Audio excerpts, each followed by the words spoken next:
Gandang gabi po sa bawat isa at maraming salamat po sa binigay pong pagkakataon na magamit po bilang tagapagpahayag ng salita ng Diyos. Buksan po natin ang ating pong mga Biblia sa aklat po ng Ikalawang Kronika, kabanata pong 2. Second Chronicles chapter 2.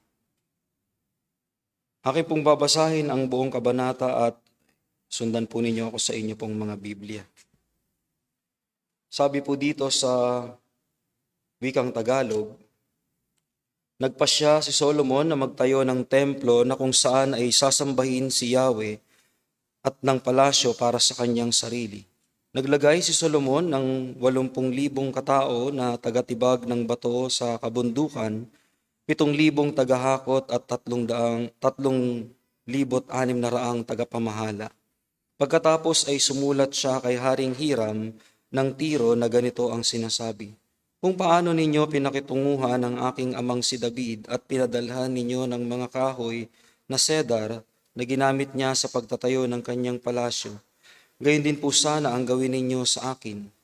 Ngayon po'y magtatayo ako ng isang templo na kung saan ay sasambahin ang aking Diyos na si Yahweh.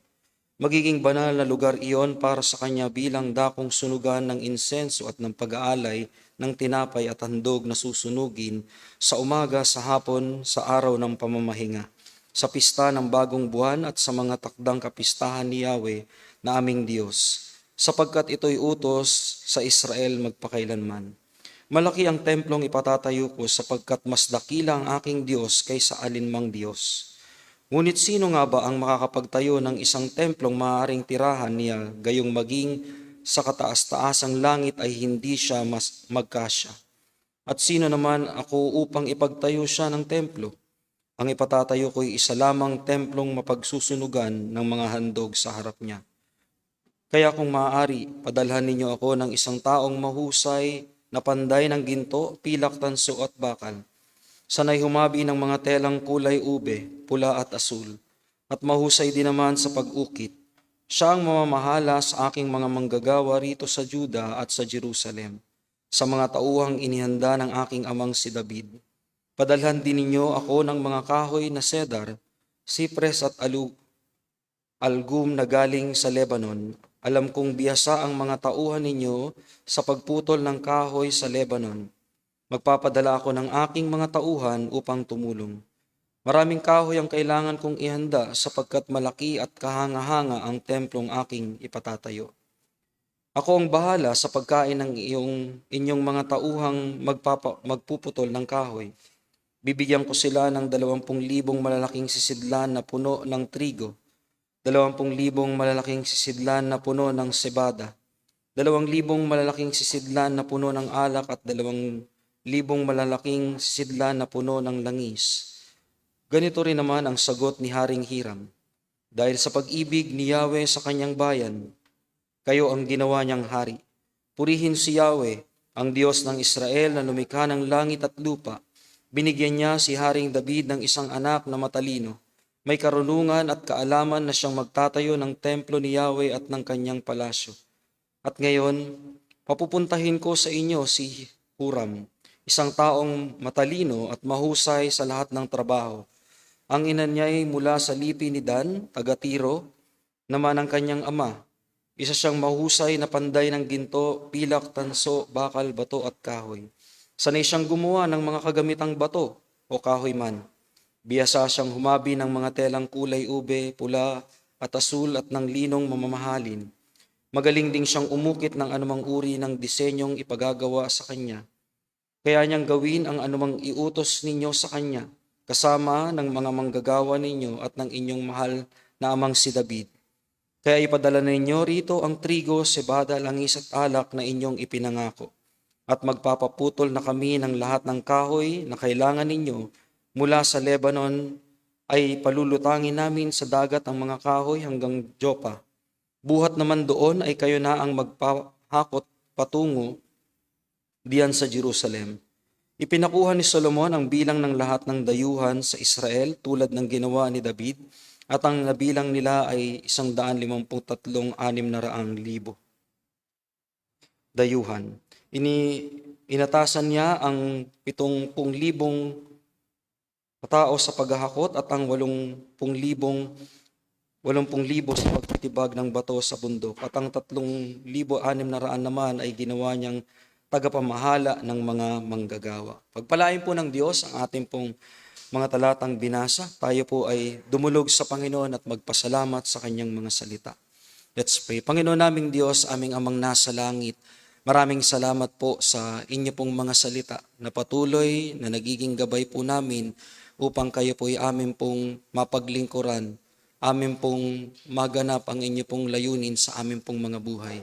Naway tulungan niyo po kami sa gabing ito na sa amin pong pagbubulay-bulay ay amin po itong matutunan, amin pong maunawaan. Naway tulungan niyo po kami na ang buhay po namin ay lubos na maging kalugod-lugod po sa inyo pong harapan. Maging kapaki-pakinabang po kami para sa inyo pong kapurihan. Dalangin ko rin po, O Diyos, na ako po inyong tulungan, batid po ninyo ang aking pong kakulangan. Naway pagkalooban po ninyo ako ng kakayahan, ng karunungan, at gamitin pong pagpapala sa inyo pong iglesia. Naway sa amin pong kalagitnaan, Ama, ang inyo pong biyaya ay managana at naway gabayan niyo po kami sa amin pong pag-aaral. Ito po ay amin pong panalangin sa pangalan ng Panginoong Hesus. Amen. Makakaupo na po ang bawat isa at ang ating pong pag-aaralan ay aking pong pinamagatang ang wastong paglilingkod sa Panginoon. So dito po natin makikita na ang pagganap po ni Haring Solomon sa pagtatayo ng templo para sa Panginoon. Dito po niya hinihanda ang mga bagay-bagay. Dito kanya munang tinipon o isinaayos ang mga manggagawa at maging ang mga pangangailangan para sa pagtatayo. Yan din po ay katulad ng ipinahayag po sa Aklat ng Korinto na kung ang isang tao ay magtatayo ng isang gusali, ito'y kailangan niya munang upuan upang kanya pong maiplano kung ang pananalapi ay sasapat at ang mga materyales ay sapat na ito ay matatapos upang wala pong masabi ang mga nakapaligid sa kanya. So rito po ay sa ating pong binasang talata dito sa paghahanda sa pagtatayo ng templo nitong si Haring Solomon, ay makikita po natin ang kanya pong dedikasyon sa paglilingkod sa Panginoon sa pamamagitan ng pagtatayo ng templo. At dito rin natin mauunawaan o matututunan kung paano dapat natin paglingkuran ang ating pong Diyos nang meron pong kabanalan at merong kasipagan. Naway sa gabing ito ay ating pong mapagbulay-bulayan at mapagtanto kung yung ating po bang paglilingkod ay naayon o wasto para ating pong maluwalhati at madakila ang ating pong Panginoon. So una po nating makikita rito ay ang layunin sa paglilingkod. Ano po ba ang layunin dito ni Haring Solomon? Sabi po dyan sa verse 1, nagpasya si Solomon na magtayo ng templo na kung saan ay sasambahin si Yahweh. So dapat po nating tignan na rito ay kanyang ginawa ang templong ito upang dito sambahin ang ating Panginoon. Dito nila pag-alayan ng Diyos ng kanilang mga alay, ng kanilang mga handog. At dito nila papupurihan ang ating pong Panginoon. So sa atin din pong mga buhay, sa ating pong paglilingkod, ay hindi lamang po sa panahon ng araw ng linggo, tayo sumasamba sa ating Panginoon. Sa panahon po na ito, ay wala pong templo na kung saan ay sasambahin o pag-aalayan ng ating pong Panginoon. Hindi lamang po ito ang gusali na kung saan po natin marapat na sinasamba ang Panginoon, kundi sa bawat araw-araw ng ating pong mga buhay ay marapat na ating pong nasasamba ang Diyos. Yan po ang dapat na ating pong maging layunin, na sa buhay po natin, ating po bang sinasamba ang Diyos sa ating pong mga buhay. Dahil po, isa sa mga ipinahayag po ng Biblia dito sa unang Korinto, kabanatang 3, at nasa talata pong 16, masdan po natin ito. ang ipinapahayag po dito. Sabi po dyan sa talatang 16, hindi ba ninyo alam na kayo'y templo ng Diyos at naninirahan sa inyo ang kanyang Espiritu? Ito ang dapat po nating maunawaan na sa ating pong buhay, hindi lamang po sa lugar na ito o sa araw ng linggo tayo sumasamba sa Diyos. Dapat sa ating pong buhay ay nabibigyan natin ng parangal ang ating pong Diyos. Nabibigyan natin siya ng kalwalatian at ang buhay po natin ay ating pong tiyakin na ito'y maging kalugod-lugod sa Diyos, namumuhay sa kabanalan. Kasi sa panahon po na ito, ang tinayong templo, ito po ay pag-aalay nila upang sila'y dalisayin ng ating Panginoon sa kanila pong mga kasalanan. Magbibigay sila ng handog upang sila po ay mapatawad sa kanila pong mga pagkakasala sa ating pong Diyos.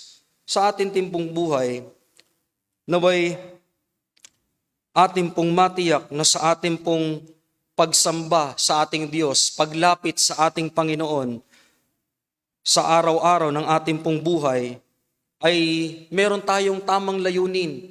Ito ay upang dakilain at papurihan ng ating pong Panginoon.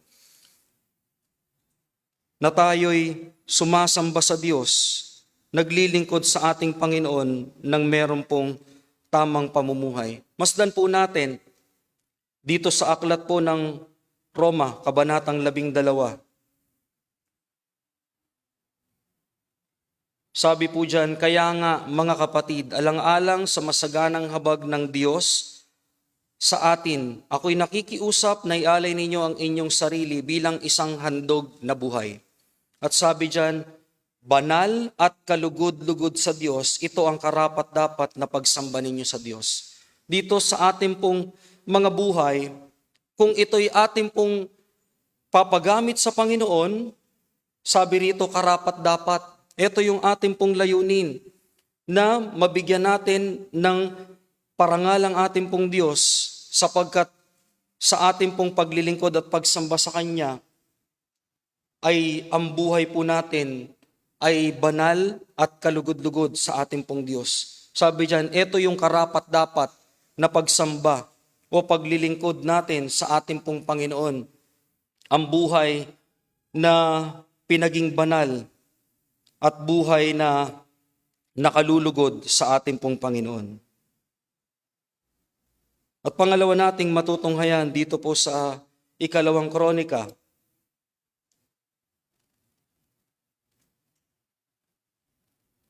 ay yung pananaw dito ni Haring Solomon. Sabi niya po dyan on verse 5, malaki ang templong ipatatayo ko sapagkat mas dakila ang aming Diyos kaysa alinmang Diyos.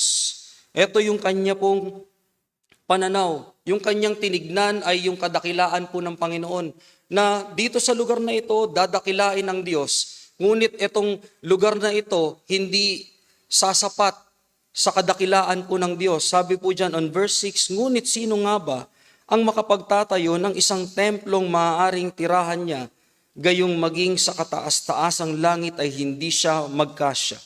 At sino naman ako upang ipagtayo siya ng templo? Ang ipatatayo ko'y isa lamang templong mapagsusunugan ng mga handog sa harap niya. Ito yung dapat nating maunawaan. Gaano ba natin kinikilala ang ating pong Diyos? Ito pong si Solomon, yung kadakilaan ng Diyos at yung pagkakakilanlan niya sa ating pong Diyos. Nakita niya yung hindi sapat, yung gusali niyang itatayo kahit na gaano kalaki ang templong ito na kanyang ipatatayo, hindi sapat sa kadakilaan ng ating pong Panginoon. Ganito rin po ang ipinahayag dito po sa aklat ng Isaiah, kabanata pong 66.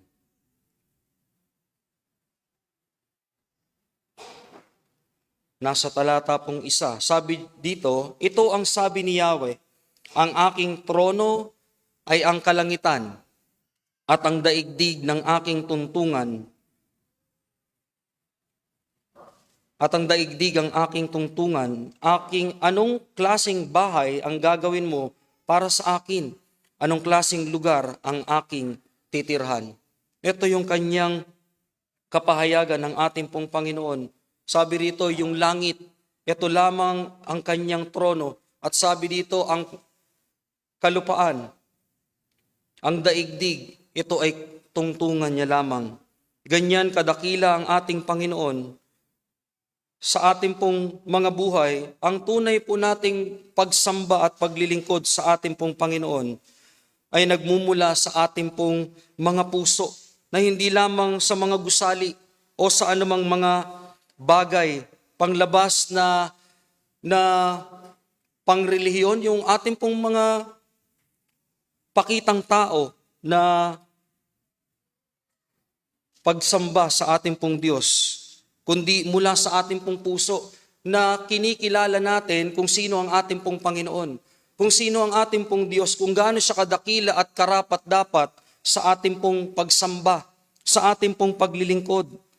Yung pananaw po natin sa katangian ng ating pong Diyos, yan ang siyang ating dapat na makita dito sa talata na ating pong binasa sa 2 Kronika.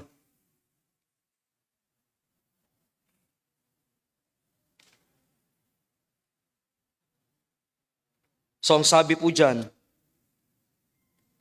napakalaki ng templo na ipatatayo, ngunit yung kadakilaan po ng Panginoon hindi po sapat para sa gusaling itatayo nitong si Haring Solomon.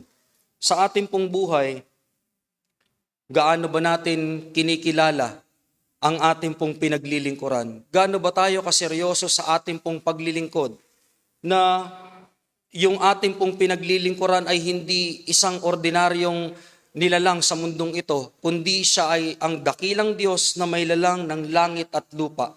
Ganyan siya kadakila. Kaya dapat sa ating pong paglilingkod, yung dedikasyon natin, yung ating pong buong puso na handa nating ibigay, yung pinakamaigi nating paglilingkod upang ating maparangalan ang kadakilaan po ng ating Panginoon. Kaya ang paglilingkod, nagmumula ito sa puso. Ang tamang paglilingkod, wastong paglilingkod, nagmumula ito sa ating pong puso. Gaano ba natin kinikilala at minamahal ang ating Panginoon? Hindi sa pagpapakitang tao lang, na maging kabahagi ka lang ng gawain kahit na wala namang kaseryosohan. Walang pagiging responsable sa paglilingkod sa Panginoon. Sana yan ang ating pong mapagtanto na sa ating pong paglilingkod, ano ba yung pananaw natin, ano bang pagtingin natin sa ating pong Diyos na ating pong pinaglilingkuran. Huwag maging panglabas, kundi dahil sa pag-ibig natin sa ating Panginoon, kaya tayo naglilingkod at ibinibigay yung ating pong pinakamaiging paglilingkod sa Panginoon upang siya'y ating pong dakilain. At ikatlo po na ating makikita sa paglilingkod po ni Haring Solomon dito sa verse 7, yung kanyang katuwang sa paglilingkod. Sabi rito, kaya kung maaari, padalhan ninyo ako ng isang taong mahusay na panday ng ginto, pilak, tanso at bakal, sanay humabi ng mga telang kulay ube, pula at asul. Mahusay din naman sa pag-ukit. Siya ang mamamahala sa aking mga manggagawa rito sa Juda at sa Jerusalem, sa mga tauhang inihanda ng aking amang si David. Ito ang siyang marapat na maging katuwang sa paglilingkod. Kailangan po ng Diyos, hindi yung tamad na tao. Kinakailangan ng Diyos yung handa pong magsakripisyo, maglingkod sa Kanya ng buong puso. Yung pagiging availability sa Kanyang buhay bilang tagapaglingkod ng ating pong Panginoon. Kaya rito, ang naging katuwang dito ni Haring Solomon, yung merong kakayahan, may masipag, meron pong dedikasyon sa paglilingkod sa Panginoon. Ito yung hinanap ni Solomon, na gayon din ang siyang inaasahan po ng Diyos sa ating pong mga buhay, gaano ba tayo napapakinabangan ng ating pong Panginoon sa ating pong paglilingkod sa Kanya? O tayo lang ay mga naglilingkod sa ating pong mga kinaupuan na ito'y binibigyan natin ng init, yung ating pong mga kinaupuan. Sana hindi lamang po tayo tagapakinig, sabi ng Biblia, sa aklat po ng Santiago, na hindi lang tayo tagapakinig ng salita ng Diyos, kundi tagatupad. Maging masipag po tayo sa paglilingkod, sa pagsunod sa mga iniatang po sa atin ng ating pong Panginoon. At dito, hindi lamang po masipag sa paglilingkod, hindi lamang po responsable sa kanya pong mga tungkulin, kundi sabi din po dito yung kanyang paglilingkod ay merong kakayahan. Tayo po, bawat isa sa atin, binigyan po tayo ng kakayahan ng ating pong Panginoon. May kanya-kanya po tayong talento na ipinagkaloob po sa atin. Ano ang ating pong ginagawa sa ipinagkaloob po sa atin ng ating pong Panginoon na kakayahan? Ito ba'y pinag-iinam po natin? Pinag-iigi ba natin yung kakayahan na ibinigay po sa atin ng Panginoon?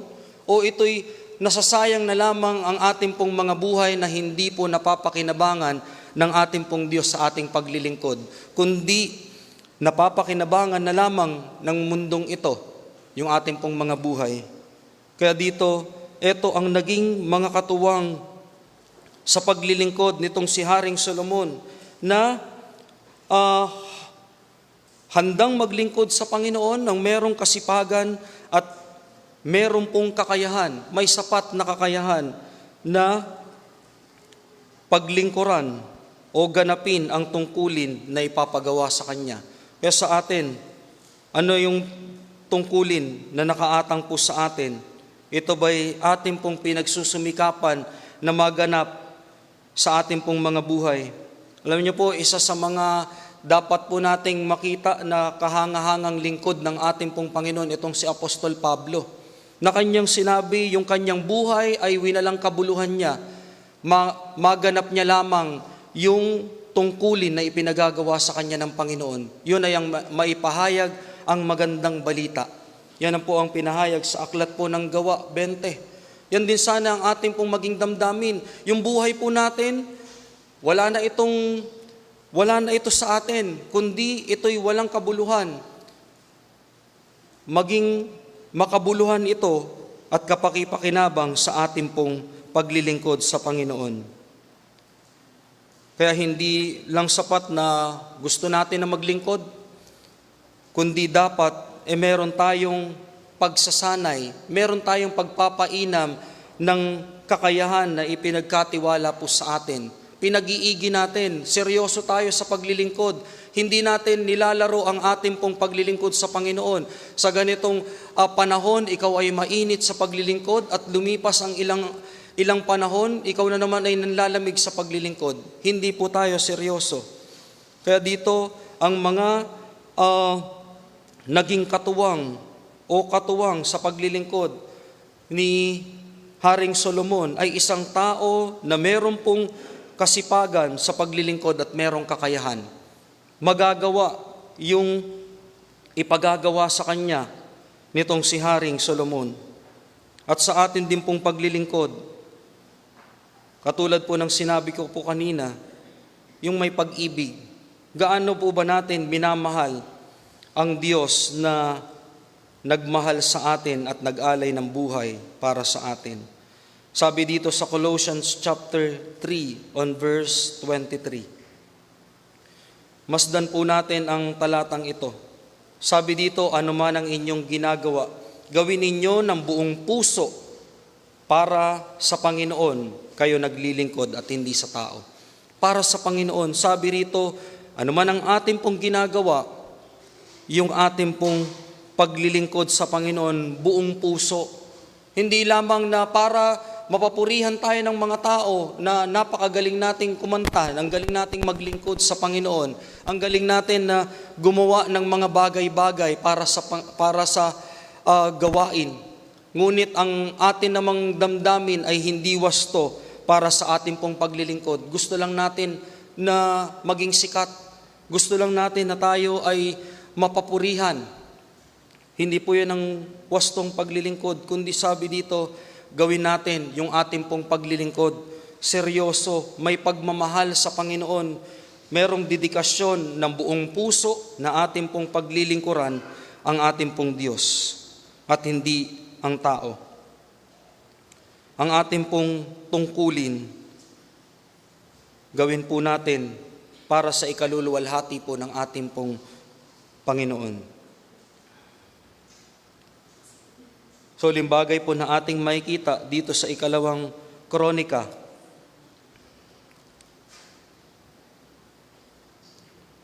Kabanata pong 2 at on verse 17. Sabi diyan, ipinakuha ni Solomon bilang ng lahat ng dayuhan sa Israel, tulad ng ginawa ni David, at ang nabilang nila ay 153,600 dayuhan. Inatasan niya ang 70,000 sa paghahakot at ang 80,000 sa pagtitibag ng bato sa bundok. Ang 3,600 naman ay ginawa niyang tagapamahala ng mga manggagawa. Ang pagkakaisa sa paglilingkod. Makikita po natin dito na ang bawat isa na binigyan ng katungkulan, ginanap nila yung kanila pong mga tungkulin na nagkaisa sila. Ang namumuno si Haring David at dito naman merong mga tungkulin sa paghahakot ng mga kagamitan. Meron namang iba na tumitibag, nag-aalis ng mga balakid sa kanila pong itatayong templo para sa Panginoon. At merong mga tagapamahala sa mga gumagawa. Maaring ito yung mga nangangasiwa, nagbabantay sa mga tagapaggawa o nagbibigay ng kanilang pangangailangan. Kaya sa atin, makita po natin yung prinsipyo o yung kagandahan ng pagsasama-sama sa paglilingkod sa Panginoon. Meron tayong pagkakaisa na layunin na ating pong mapaglingkuran ng Panginoon, na ating po siyang pinaglilingkuran ng sama-sama. Dahil po sa ating pong paglilingkod, alam po ninyo kung tayo po ay nagkakaisa, dito sila'y nagtutulungan, nagkakaisa. Kung ang bawat isa po sa atin ay meron pong gaganapin, hindi po tayo nagpapabaya sa ating pong mga kapatid na naglilingkod, kundi meron po tayong pagmamalasakitan sa bawat isa. Nagtutulungan tayo. Kagaya po ng madalas ko pong sinasabi, sa ating pong pagtutulungan, pagkakaisa, yung mga malalaking bagay ay nagiging maliit kung tayo po ay nagtutulungan, nagkakaisa. Kung meron tayong pangangailangan sa pananalapi na ito'y napakalaking halaga, kung ang bawat isa po ay magko-contribute, magiging maliit lamang po ito, magiging maliit na halaga.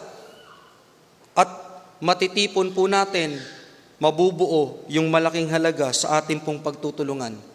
Kung gayon din naman, kung mabigat ang gampanin sa gawain ng Panginoon, halimbawa sa ating pong pagko-construction, kung tayo po ay magtutulungan, magkakaisa po tayo, magiging magaan ang gawain. Walang mauupos ng lakas dahil po meron pong nagtutulungan. Meron pong katuwang sa paglilingkod sa ating pong Panginoon. Kaya sana'y maunawaan po natin ano ba ang purpose po natin sa iglesia ng ating pong Panginoon. Tayo po bilang iglesia ay iisang katawan na meron pong kanya-kanyang papel sa gawain po ng Diyos.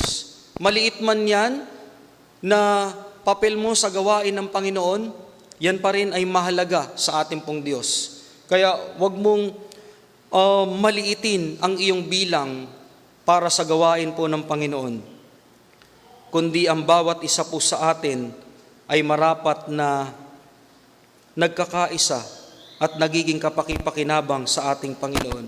Dito po sa 1 Corinthians chapter 12, makikita natin ang kapahayagan po ni Apostol Pablo.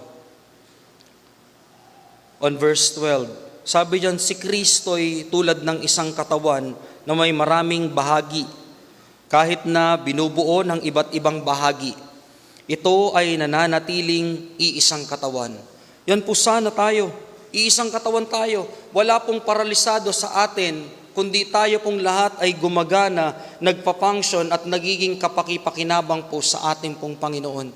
Nagaganap po natin yung tungkulin na ipinagkatiwala po sa atin, yung nakaatang sa atin. Dahil kung meron po tayong malaking gawain at ang iba ay hindi po nakakatulong, hindi tumutulong, magiging mabigat ang gawain. Kung malaki ang pananalapi na kinakailangan, kung hindi po tayo lahat nagbibigay, meron pong malaking mabibigatan upang i-provide ang pangangailangan ng gawain ng Panginoon. Kaya dito, makita natin, tayo po ay iisang iglesia, iisang pamilya. Gaya po ng amin pong napag-aralan kanina sa Payata sa Sunday School, na tayo po ay pinag-isang katawan, iisang pamilya, na nakikita po natin dapat yung kalagayan ng bawat isa. Kaya nga, isa sa mga hinalimbawa ko kanina ay yung pagsasama-sama o sinasabi ng ating pong pastor na sa kanilang tahanan ay sabay-sabay na kumakain. So hindi lamang po para makatipid sa pagkain, kundi upang mapagmasdan ang bawat isa na kung yung isa ay meron pong pangangailangan, meron pong pinagdaraanan na kabigatan. Diba?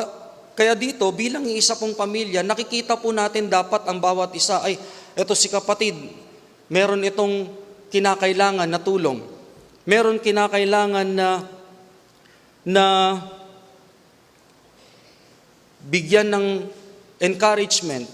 So tayo po dapat ay nagtitinginan sa bawat isa, hindi po para magtinginan ng ating pong mga kasiraan, kundi tignan natin ang bawat isa kung paano po natin matutulungan.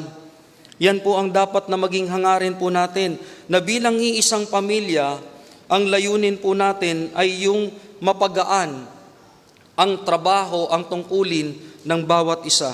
Maging katuwang tayo sa paglilingkod sa ating pong Panginoon. Ganapin po natin. Kaya dito, meron silang kanya-kanyang tungkulin na nakaatang na iniatang dito ni Haring Solomon. At anong kanilang ginawa? Ginanap nila kung ano yung pinagagawa sa kanila. At kung ating pagpapatuloy na pag-aaralan ang kabanatang ito, ang aklat ng Kronika, makikita natin kung gaano nila na ipagtayo ng isang gusali o templo ang ating pong Panginoon, na dito nila sasambahin at pag-aalayan ang ating pong Diyos. Kaya sa ating pong pagtatapos, dito po si Solomon nagsikap ng mabuti. Pinagsumikapan niya ng mabuti kung paano niya mapaglilingkuran ang ating pong Panginoon. Paano niya maitatayo ang templo na magbibigay ng kaluguran sa Diyos. Sasambahin at bibigyang parangal ang Panginoon. Kinikilala niya rito yung kadakilaan ng Panginoon. At anong kanyang ginawa? Naghanap siya ng pinakamahusay, yung maaasahan niya, merong kakayahan para gampanan ang tungkulin. Pinangunahan niya ang bayang Israel, ang kanyang pinangungunahan na bayan, nang sama-samang magtrabaho para sa Diyos, para paglingkuran ng ating pong Panginoon. So sa ating pong buhay, ito po ang katanungan sa bawat isa. Ano ang ambag mo sa gawain ng Diyos? Meron ka na bang ambag? Meron ka na bang bahagi sa gawain ng Panginoon? Nagsisikap ba tayo na gawin ang ating paglilingkod ng meron pong kahusayan at dedikasyon? Nagagampanan ba natin yung ating pong tungkulin? Pinagsusumikapan ba natin na maibigay po natin yung ating pong pinakamaiging paglilingkod sa ating pong Diyos? Kaya isang talata po ang dapat na lagi pong tumatatak sa ating pong isipan. Itong Matthew chapter 6 on verse 33. Isa itong bagay na, o isa itong talata na dapat na pumukaw lagi ng ating pong damdamin, na lagi nating unahin ang ating pong Panginoon. Bago po yung mga pansarili po nating layunin, unahin po natin ang ating Panginoon. At sabi dito, at ibibigay niya sa inyo ang lahat ng inyong pangangailangan. Dito tayo pagpapalain ng Panginoon kung tayo ay tapat at dedikado sa ating pong paglilingkod sa Kanya. Naway matutunan nating pagsikapan ang ating paglilingkod sa Panginoon, yung pinakamaigi, tulad ng ginawa dito ni Haring Solomon. Makita po natin yung wastong paglilingkod para sa ating Panginoon, na kinikilala natin ang Kanyang kadakilaan at ninanais natin na siya po ay ating pong mapaglingkuran ng sama-sama. Dadakilain natin ang ating Diyos ng sama-sama at ating po siyang papupurihan. Bibigyan ng karangalan sa ating pong paglilingkod. Kaya sana'y sa ating pong buhay at sa iglesyang ito ng ating pong Panginoon, maluwalhati ang ating pong Panginoon sa ating pong buhay. Magsama-sama po tayo na paglingkuran ang ating pong Panginoon ng merong dedikasyon at kaseryosohan, maging tapat po tayo sa ating pong mga tungkulin na ipinagkatiwala po sa atin. Tayo pong lahat ay tumayo at tayo po ay magpasalamat sa ating pong Panginoon. Let's pray. Panginoon naming Diyos na nasa langit, maraming salamat po sa inyo pong mga salita. Salamat po sa buhay ng inyo pong lingkod. Dalangin po namin, Panginoon, na tulungan niyo po kami at patawarin niyo po kami sa aming pong pagkukulang, sa aming pong mga tungkulin na ginagampanan na walang katapatan. Dalangin po namin, O Diyos, na biyayaan niyo po kami ng kababaang loob, biyayaan niyo po kami ng karunungan at ng kausayan, maging masipag kami, Ama, sa amin pong mga tungkulin na ipinagkatiwala niyo po sa amin. Naway maganap po namin, O Diyos, ang inyo pong layunin sa amin pong mga buhay. Maging kapaki-pakinabang kami, Panginoon, sa inyo pong gawain. Maging kalugod-lugod nawa ang amin pong paglilingkod po sa inyo. Naway lubos po namin kayong makilala sa amin pong buhay. Lubos namin kayong mahalin at paglingkuran namin kayo ng buong puso at ng buong kausayan. Dalangin po namin, Ama, na pagpalain po ninyo ang bawat isa sa amin. Tulungan niyo po kami at gabayan niyo po kami, Panginoon, sa tamang paglilingkod po sa inyo. Ito po ay amin pong panalangin sa pangalan ng Panginoong Hesus. Amen.